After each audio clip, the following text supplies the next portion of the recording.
So, you know, all of us are here because aquaculture is a business. And one of the big things that I'm a big proponent for is continual improvement. And so for me, everything that I do is a continual improvement, including this talk. But as a business, we need to make sure that we're collecting data, that we're looking at that data, and we're trying to improve. And the feed is one of those things that there's a lot of ways that we can improve. Oh, I'm going backwards. There we go. Now, I am a nutritionist, so by training, I'm supposed to work with feed mills, improve feed formulations, and cut the cost of feeds. But the reality is, if you look at production, the farm is where you're going to save money. A farmer using proper feed management will save far more money on production than I can ever save by changing the feed at the feed mill. My view of the formulator is their job is to minimize changes in feed. All ingredients go up over time, so their job is to minimize that change, but also improve the feed, make sure it works for you and gives it. But from an economic standpoint, there's really very little change that you can do in a formulation to save money. But at the farm level, there's a huge difference in proper feed management and improper feed management. Now, I have just 3 really simple rules. The only problem with them is the first 2 counteract each other. So my rules for feed management are that the feed must be available, okay, for a long period of time to get the highest total intake and your fastest growth rate. The second rule is the feed must be in the water the shortest amount of time to get maximum leaching or minimize leaching and to maximize nutrient delivery. Those 2 rules kind of go against each other, all right? Because we want the feed in the water for as much activity for the shrimp, but we also want it there a very short period of time. And then the third is that you have to restrict feed. If you don't restrict feed, you're not going to get maximum feed conversion, the best feed conversion. And it doesn't matter if you're hand feeding, if you're using a blower truck, or if you're using automated systems. Those 3 rules are really what drive what happens in a shrimp farm. So to improve your feed management and to understand automatic feeders, you really have to understand intake and portion size.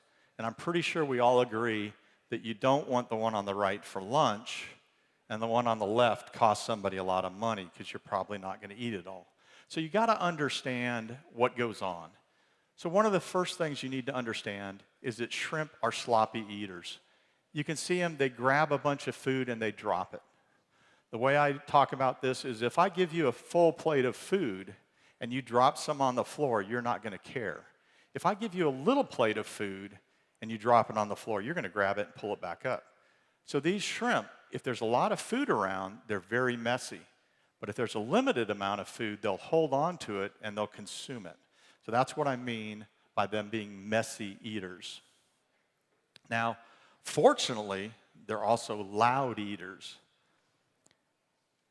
In this video, you can see there's a click up on the right-hand top. Not sure if it'll come through.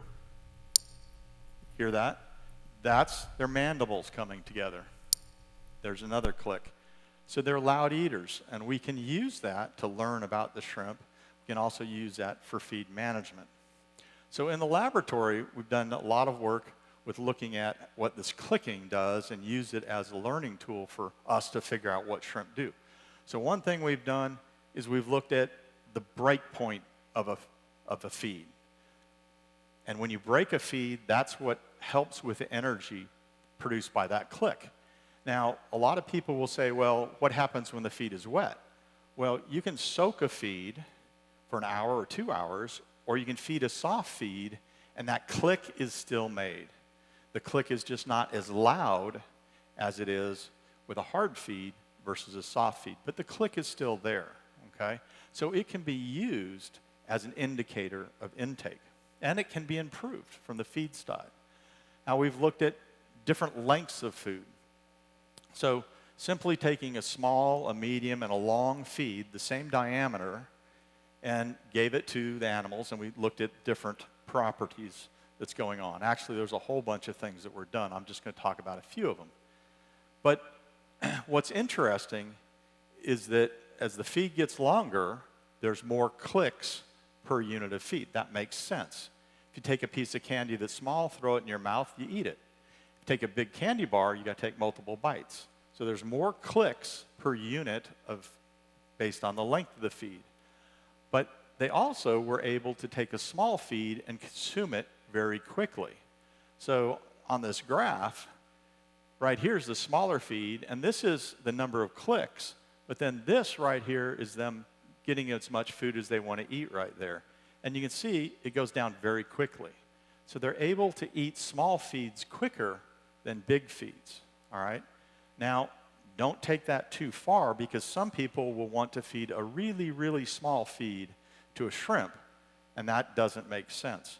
There's not a lot of data on different size feeds and how shrimp perform.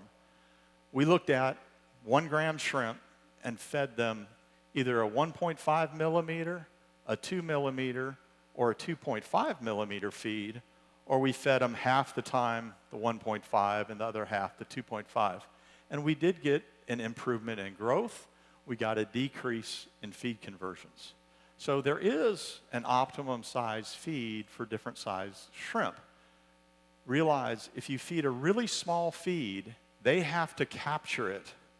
If it's a bigger feed, it's easier to capture a large bite. So it's a compromise between being really big, so I can grab a lot of food, and small, making it easy to eat. But there is a right size feed, and you can get a response with different size feeds in terms of growth as well as feed conversion. Now this is taking and doing 480 minutes worth of recordings. So this is a very long recording, almost all day. What we did is 1 feeding, 2 feedings, 4 feedings, or 8 feedings. And this is the number of clicks that are produced, which equates to feed intake. And you can see, even in just 1 feeding, and the feed is still there the entire time, they ate it only the first about 15 minutes, and then maybe they nibble on it a little bit. You go to 2 feedings, they eat it. The second feeding, they eat a lot, and then again, they're nibbling. 8 feedings. This is what shrimp do. They intake for a very short period of time. They have a relatively small stomach, so they'll fill it up, and then they'll stop consuming. So you need a lot of feedings to get maximum intake with the shrimp. If we look at that over time, so this was a lot of small feedings where we then collected the leftover feed after each one of those little feedings. You know, if you're only feeding for maybe an hour, this is all the intake that you're getting. That feed has to be, as I said, available to the shrimp for an extremely long period of time. But realize whenever that food goes in, they'll only eat it for maybe 15 minutes. So that means you have to have very many feedings to get the best response. Now the other problem, we take this food, we throw it in the water. Well, all water-soluble compounds are going to come out of the feed. So this is looking at a water-soluble amino acid, and in minutes, so in just 5 minutes, 20% of what would leached out. So again, if we want to put feed in the water for shrimp, we don't want it in the water for a long period of time because the nutrients are leaching out. Now remember, we used to say we want feed to last 24 hours. Well, they're really not consuming it, and even after an hour, they're not getting much out of it. So to look at the biological effect, we took feed and put it in water for different time periods. Then we took that and fed it to the shrimp. So we could see if this theory of nutrients leaching out actually has a biological effect. It may be just something that I made up, right? Doesn't really affect anything. Well, for 30 minutes, we were fine, those 0, 30 minutes. But as soon as we went out to 1 hour or longer, then there was a biological response. The shrimp actually grew less on those feeds, right? So we leached the feed, then we gave it to the shrimp. So it is a real thing that we don't want the feed in the water for an extended period of time from a nutritional standpoint. We've also looked at, this is different feed intakes to get to maximum growth. So across the bottom is different amounts of food. It's based on a standard feeding rate. And then this is your growth. We almost got to maximum growth. We fell a little bit short, but we got pretty dang close. But you can see as you go with more feed, right, the animal grows faster. That makes sense. Now, what's interesting with shrimp is as we went up in feed, the feed conversion gets worse. That doesn't really happen in fish. This is with shrimp. And there's a couple reasons this happens with shrimp. One is they have access to natural productivity. So this work was done in a system where there is natural productivity. And because we fed them different rations, we could predict how much feed came from natural productivity. So we calculated how much came from natural productivity and then used that to calculate out the contribution. So in this particular case, what we're looking at is protein retention. That's the amount of protein in the feed that's retained by the animal. That's very important because that's the most expensive component of your feed. So this is what happened. At low growth, remember this is the animals growing very slowly, we had a huge protein retention. And then it comes down. This is at maximum growth. So if we back calculate out the contribution that we predicted from natural productivity, we actually get this line, and it's right at 30%. That is the typical retention of protein from a feed, is 30%. But this difference, even at maximum growth, is the contribution of natural productivity, and it's 20 to 30%. Now, if I overfeed, I don't get that benefit.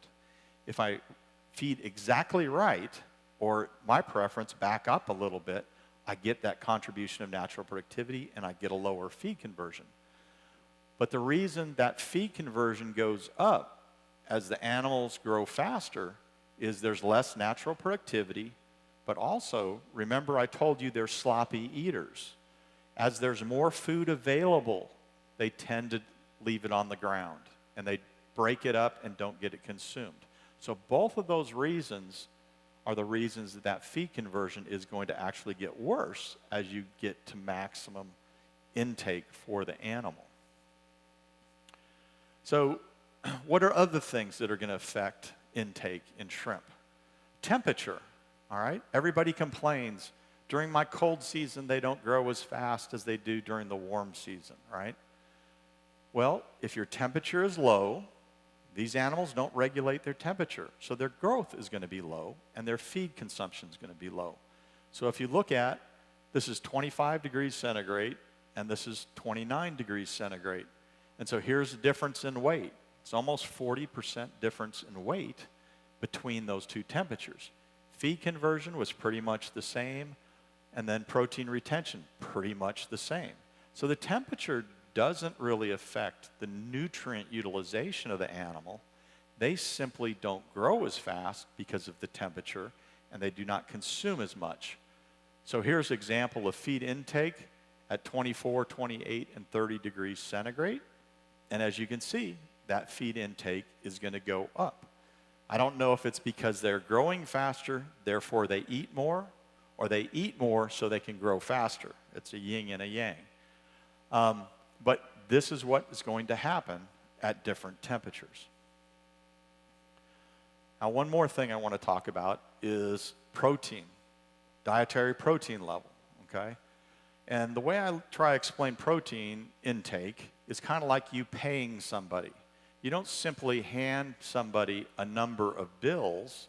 You look at the value of the bill and match that to what you owe. The same thing happens with protein intake. I can use a low protein feed but I have to use more of it to deliver the same amount of protein. Or I can use a high protein feed and use less of it to deliver the amount of protein. So what we've done here is different levels of protein and then different levels of feed input. And we based it on a reference. That's the reason they're in percentage. But as you can see, as the protein intake, so how much protein I offered and then they theoretically consumed, as that protein intake goes up, the biomass or growth rate goes up. But there's a whole bunch of different protein levels right here. It's just that you have to feed different amounts to get the response. And that's a little bit difficult for some farmers to understand. So if we look at the growth, so this example is feeding just the same weight of food, whether it's a 25 or a 40% protein diet. So as you can see at the 25, we got to 26 grams. At the 40, we got to 30 grams. And our feed conversions go down, which is what you'd expect, but it doesn't look like it's that bad, right? It's not real big. But this isn't a fair comparison because this is a 26-gram animal at the end versus a 30. So let's give them more feed to get them growing faster so we can make a fair comparison. So that would be over here, in which case we had to feed 160% of the ration to get the same growth. Well, we got to 30.7 grams or 30.3 grams, so pretty much the same. But now look at the difference in feed conversion. It's huge, okay? That's a big cost for the farmer. If you look at that, again, at a cost, so this is dollars for feed per kilogram of shrimp produced.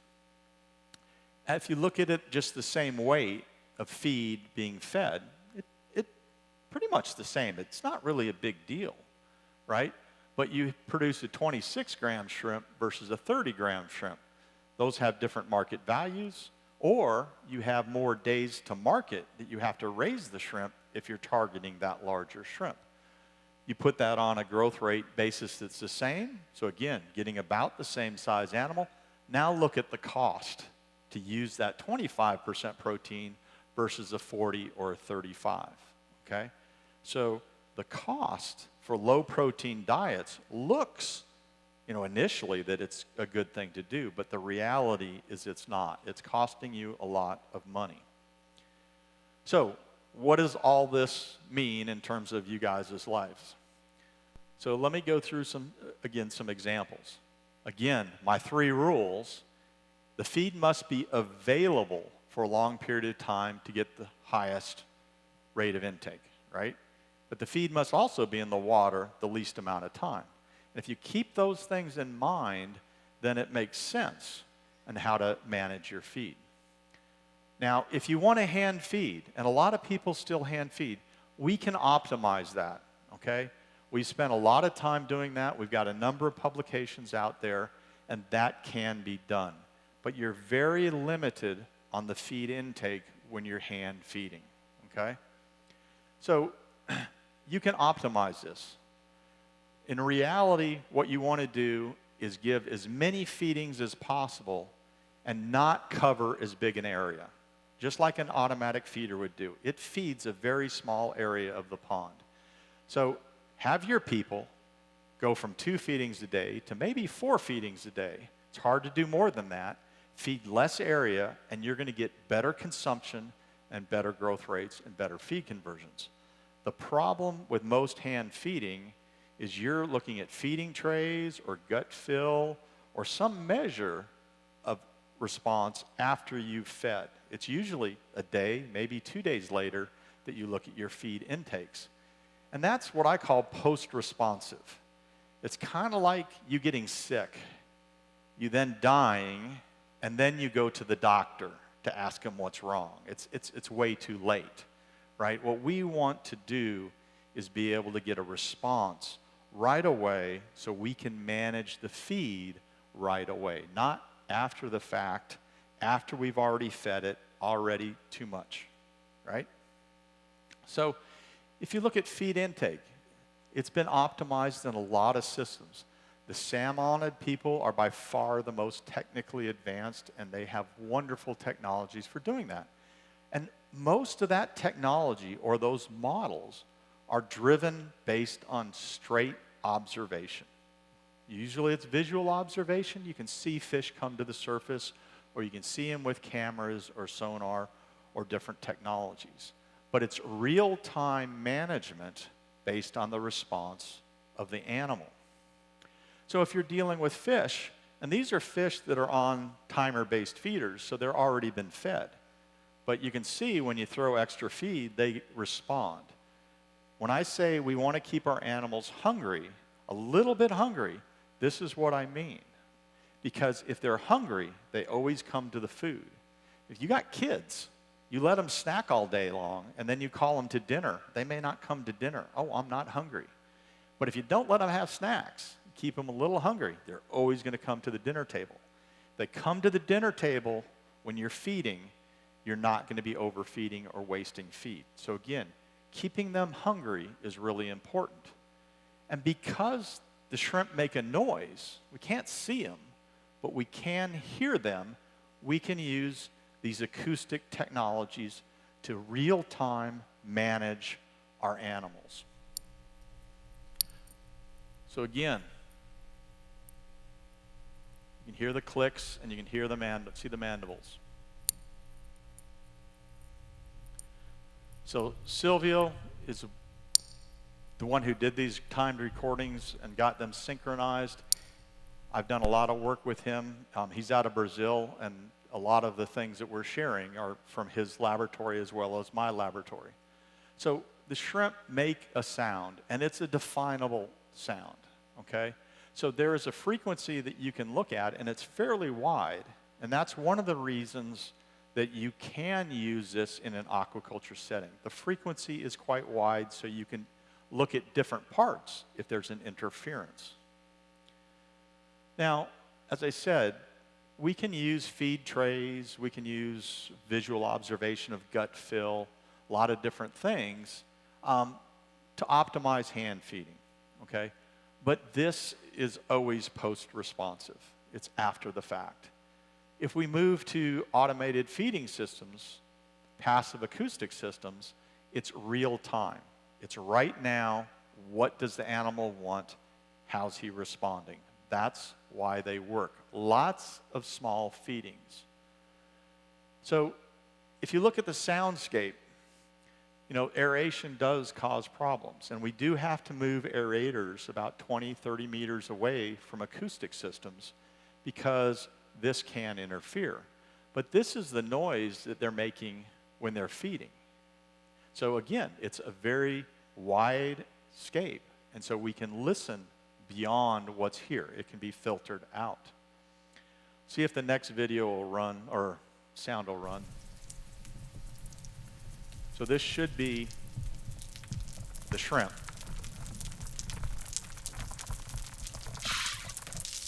That's the feed. Hear that big difference, right? Somebody's out there frying just a few things, and then it goes. So it's a pretty simple technology. What happens is these blue lines are the feeders, the spinner going off. So what happens is it throws out a test of feed, and it listens to that response. And it's, to a certain extent, is the total amount of noise, but it's also how fast it goes up and how fast it comes down, okay?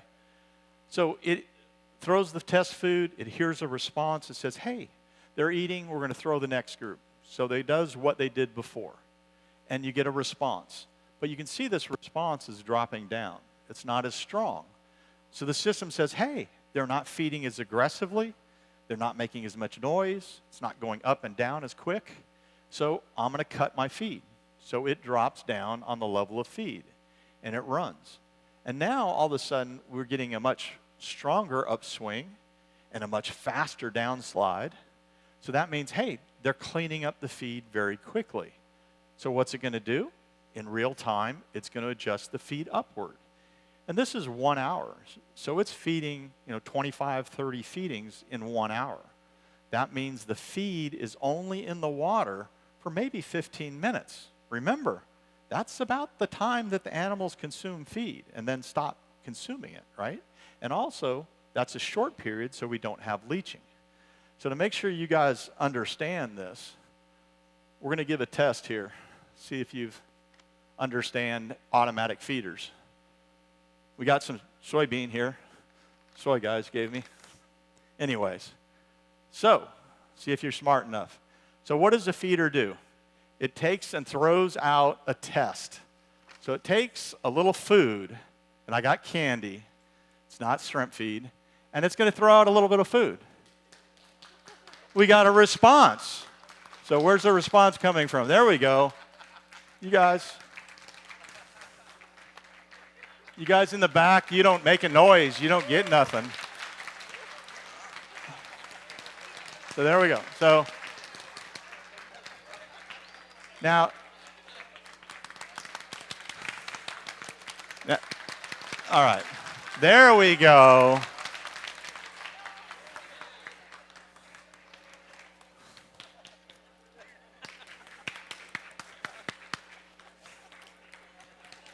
All right. So you notice, number one, I didn't give food to everybody. Remember? I told you the shrimp have to stay hungry, right? Number two, I can't throw food all the way across this room. So the guys in the back, they probably didn't get any food. Feeders are the same way, right? They have a different distance that they can throw. So, okay, you guys passed the test. You got to listen to me for a little while longer. But you got some candy. Now you got some energy. So let me show you some examples and walk you through kind of our stepwise progression from hand feeding very quickly through automatic feeding to acoustic feeding. Hopefully I got time. So this is some early work. So we have a standard feeding protocol for feeding twice a day. And then we've done this so we actually know what the answer is, but we threw 15% more feed to that optimized protocol, or we took that and divided it into 6 feedings instead of 2 feedings, or we ran the AQ1 system and did this in our research ponds. So what do we get in terms of results? You know, the standard feeding protocol, which has been optimized, does quite well for that period of time, that technology. Going up 15% didn't make a difference because we've already optimized it. You're only doing 2 feedings per day, so you're limited to how much food will go into the system by that. When we go to a timer feeder, we fed the same amount of food that we gave these guys. We just did more feedings. And look, we actually got bigger animals, more biomass, simply by increasing the number of feedings with the same quantity of feed. Because the feed was fresher, it was better for the animals. And of course, the acoustic-based system won out. So the next year, again, this is systematic changes in feed management. We don't just decide overnight what to do. We make systematic changes. That's continual improvement. So then we ramp up. So we go to 115, 130% using automatic feeders. And of course, we run our acoustic system also as a background. We ran standard feeding protocol once again as a reference to show that, you know, these things do or don't work. So standard feeding protocol, we got up to 5,000 kilos per hectare. The timer feeder, which we're allowed to, now we're ramping it up. So we're repeating what we did before and then going farther. We get more, go to 30%, 130% of what we were doing. We got more biomass, bigger animals. AQ1 still beat us out. But what we're doing is slowly moving that amount of food upward for the automatic feeder so we can optimize it for performance.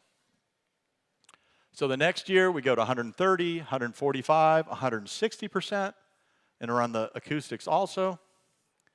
What happens? Well, 130, 145, 160, we get bigger shrimp, more biomass. We're getting closer to the acoustic system. So we're ramping that up in terms of feed management, and we're getting close to where the acoustic system is.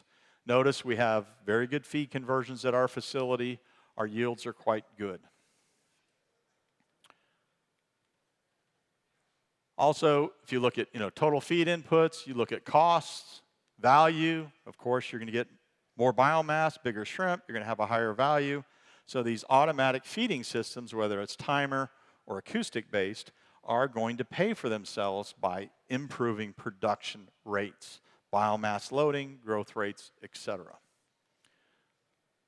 So again, we look at our data, right? We collect the data as we're going and we evaluate that.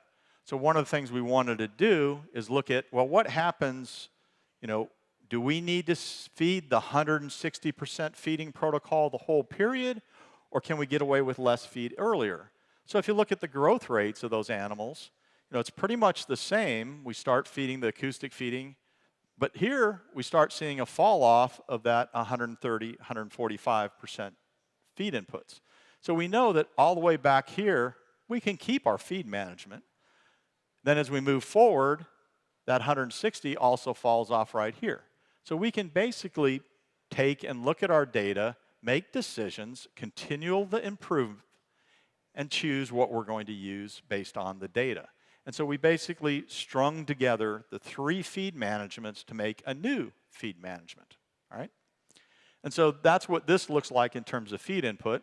Our initial ramp up, we kept that first 130% that we were using, then we transitioned to the 145 protocol, then we transitioned to our 160% protocol, right? Put them all together to get a better product. Now in this case, this was the last time we did automatic feeders, but what we wanted to do is look at daytime feeding, nighttime feeding, and 24 hours a day.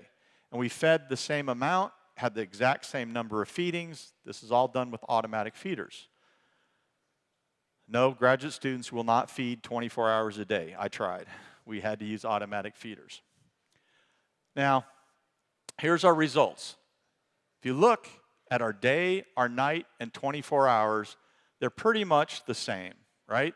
Pretty much the same weights, same survival, yields pretty much the same, feed conversions pretty much the same. It doesn't matter. You want to feed during the day, you want to feed during the night, you want to feed for 24 hours, okay? My employees do not want to work for 24 hours, okay? I think there's issues with feeding at nighttime. One of the things that we did see with this study is if we look at our economics, this is our aeration use, okay? So our electrical that we used for aeration. In our only day feeding, we had a lot less aeration use. When we were feeding partially at nighttime or only at nighttime, our aeration use actually went up. So if you think about it, at nighttime, your oxygen is lowest because algae can't produce oxygen. So you have a demand from the oxygen, demand for oxygen from the algae, from the soil, from the shrimp, from the feed, if you add feed. So if you don't add the feed, you have lower oxygen demand at nighttime. Therefore, you have less aeration demand at nighttime. And it does come out to real dollars. So I don't recommend feeding late at night or early in the morning, however you want to look at it. 12 o'clock to 6 in the morning, you probably should not be feeding. In my book, you can do it, but it's going to cost you aeration or risk of low dissolved oxygen. Now, we then switched all to acoustic systems. So that we could then look at that technology. So that was pretty much the last year we looked at automatic feeders. So as examples, we looked at plant-based feed, 8% poultry, which is 8% animal protein is what makes the most sense, okay? If you look at it, a plant-based diet actually costs more than having some animal protein in the feed. And then we did 8% fish meal, 12% fish meal. Again, the reason we did this is we wanted the animals to have a choice. They're being fed with an acoustic system. They're deciding the feed other than some restrictions that I do have and I do impose. But if you look at our production's good. Grams per week growth, final weight, survival, yields, etc. You do have a little bit difference in terms of feed costs. Of course, the feed with higher level of fish meal is going to give you the most cost. The lowest is going to be the one that only has 8% of an animal protein, and poultry is less than fish. therefore it's going to be cheaper, right? But all good production, all working, and this was done with them choosing how much to eat. So it's not me imposing on them. They chose. They ate the plant-based diet fine. They, of course, economically did better on the fish meal-based or the poultry meal-based diet. So we also have looked at taking that plant-based diet, all right, and adding different attractants, because attractants cost you money. But attractants also bring the shrimp to the feed quicker, right? And they may consume more. So we wanted to see that in the real world. You can look at this in the laboratory, and that's initially what we did and chose these attractants. But they do cost you money, all right? And so we ran them, again, with the acoustic system, letting the shrimp decide how much to consume. And if you look at our feed inputs, they did eat a little bit less in terms of the plant-based diets. We got mostly money back for, if you look at our partial incomes, for using those attractants. It did raise the cost of the feed. But if you look at the fish hydrolysate, we really didn't, they ate a whole lot more, but we didn't really get that back in terms of performance. So if you look at that, here's our yields in red. So you can see we did get a little bit of a bump up using the attractants, which would be expected. But here we got a lot more feed consumed. We didn't really get a biomass increase. So what we feel happened is that when we use this level of fish hydrolysates, we essentially overstimulated the shrimp. That means they gave more signal than the acoustic system was set up to handle. Now realize, the acoustic signal is just a tool. You can change it. You can make it more aggressive, so it's going to be feed more per unit of signal, or you can make it less aggressive, feed less per unit signal. So an acoustic system is not something you just stick out there and leave alone. You do have to do some manipulations. So in this case, we could have dialed it back if we had known that we needed to do so. But again, we're trying to let them make the decision, but it does look like that they produced more of a signal, which the acoustic system ended up feeding an extra amount. And as you can see, the growth rates aren't a whole lot different. Now, our last year's data, we looked at a corn fermented protein. This is one of the newer products from the ethanol industry. And again, the reason we looked at it is that corn products make a really nice blend in terms of nutrition and amino acid profiles with soy. Those are very complementary in the amino acid profiles. And then the corn fermented protein also brings down the cost. And so we looked at that, and again, in our high soy feed formulation, changing out some of the soy in our corn gluten meal, which is also an expensive protein source used to balance that amino acid profile, and gave us, again, a reduction in cost. So this was the cost at that particular time for those diets being produced. Ran them through our ponds, typical production cycle, down on the coast. So we start off hand feeding. We then go to timer mode because right here, there's not enough of a signal.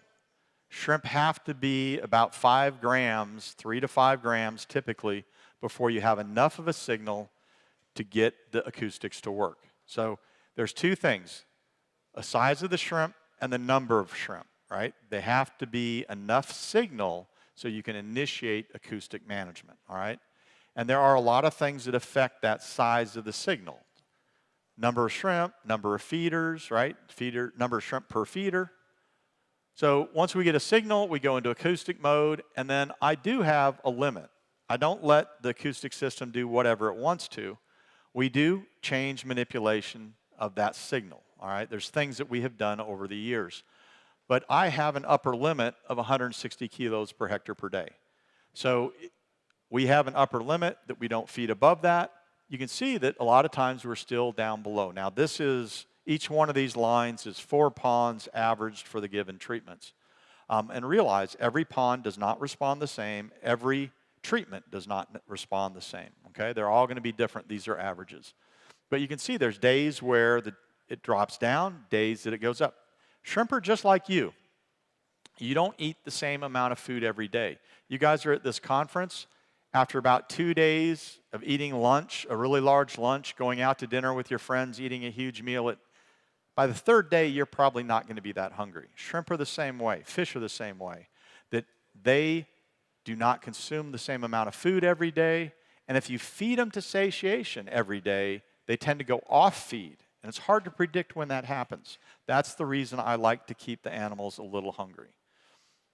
All right.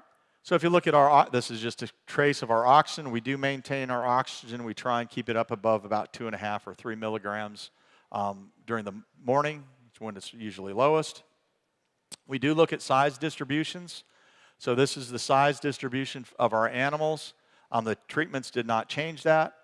But one of the things that you find, if you don't properly feed your animals, you'll get a lot of different sizes. Now, there's diseases and other reasons to get a lot of different sizes. But one of the farms I worked with, they had over 6 different sizes in their harvest. And the processor could only process 3 sizes, so they had to process twice to sort out all the shrimp. Once they corrected their feed management and quantities of feed going into the system, they were down to 2 or 3 sizes, okay? So again, if you're properly feeding, excuse me, you should have a pretty tight grouping, and that means 2, maybe 3 size classes of shrimp, okay? So again, production, we're now at about 35 grams. Our growth rate last year is 3 grams per week. That's from the post-larvae being stocked to harvest, which was about 80 days. We still have our great feed conversions. Last year we had better than average survivals. Yields are 8,000 kilos per hectare. And we've actually gone down in stocking density because of the amount of food, excuse me, the amount of food that acoustic systems or automatic feeders put into the system. One of the things you got to realize, an automatic feeder or an acoustic system is going to feed a lot more feed because the animals will consume a lot more feed. And if water quality is good, if nutrition is good, if the feed inputs are good, they'll grow faster, right? If you got the genetics. All right, oops, wrong way.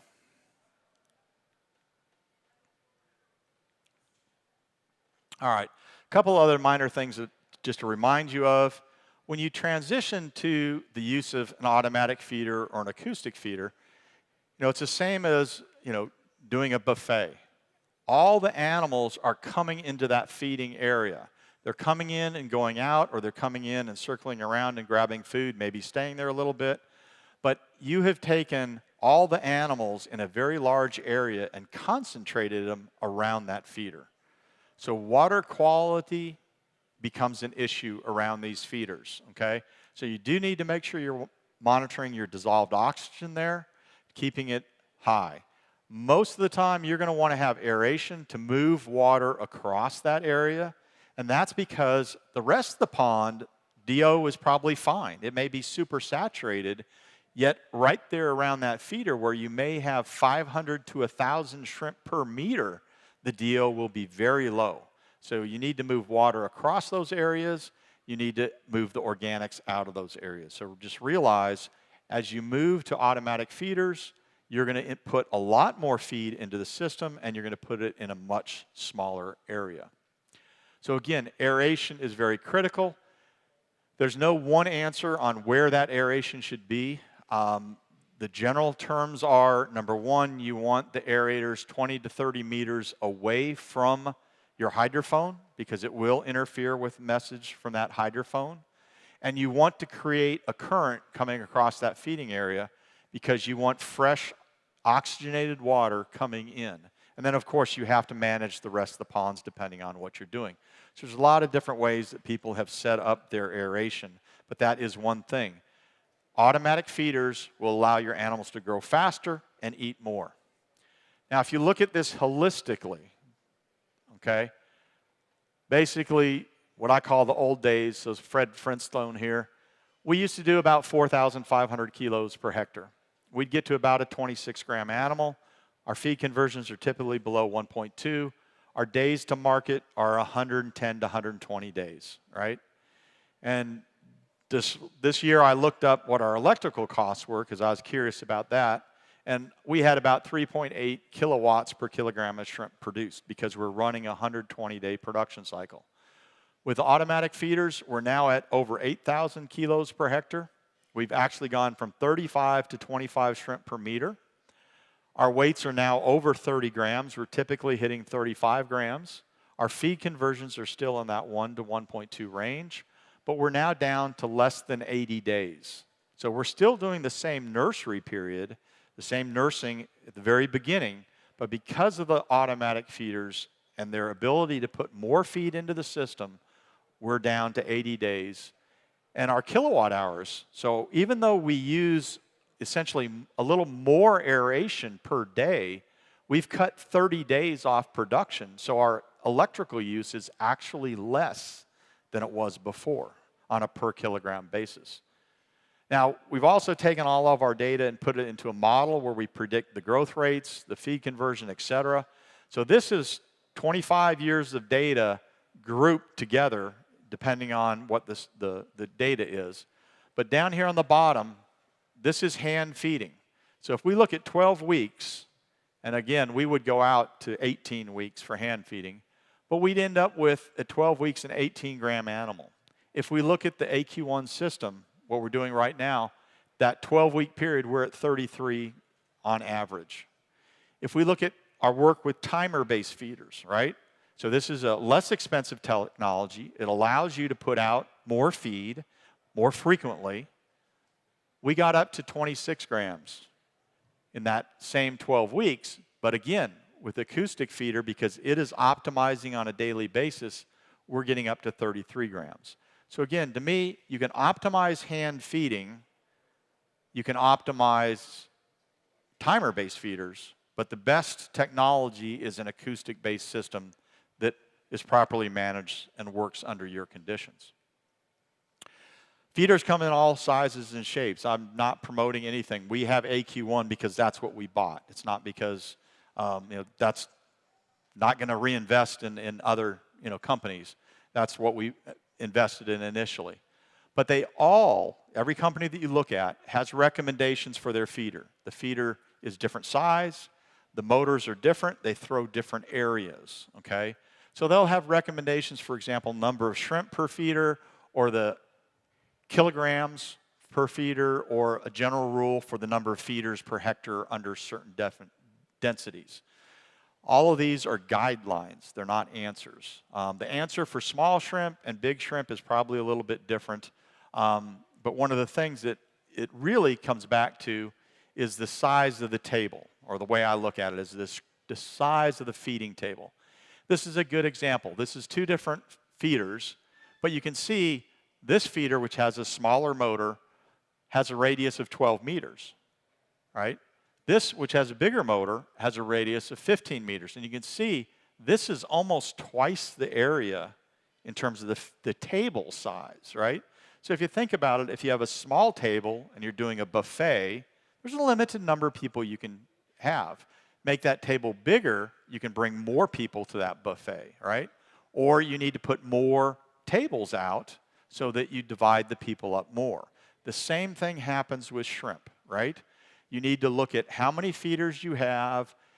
If your shrimp are slowing their growth rates or not consuming as much, maybe you need to have more feeders, or maybe you need to go to a bigger feeding area, okay?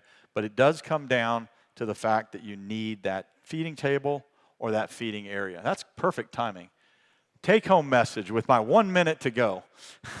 Fish meal free soy bite do work.